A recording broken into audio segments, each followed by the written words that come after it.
पुण्यात भर पावसात शरद पवार सुप्रिया सुळेंचं निषेध आंदोलन, तर मुंबईत उद्धव ठाकरे रश्मी ठाकरे आंदोलनात सहभागी।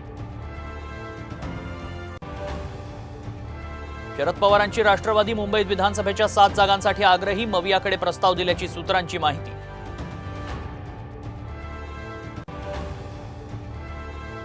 साताऱ्यात आमदार जयकुमार गोरेंच्या ताफ्यातील गाडीची दुचाकीला धडक, दुचाकीवरील दोघांचाही मृत्यू।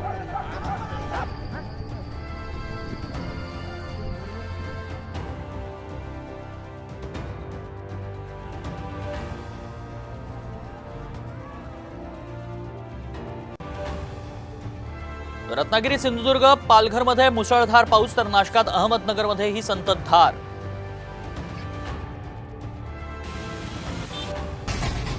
मुंबई गोवा महामार्गावर अवजड वाहनांना बंदी, गणेशोत्सवाच्या पार्श्वभूमीवर सरकारचा मोठा निर्णय।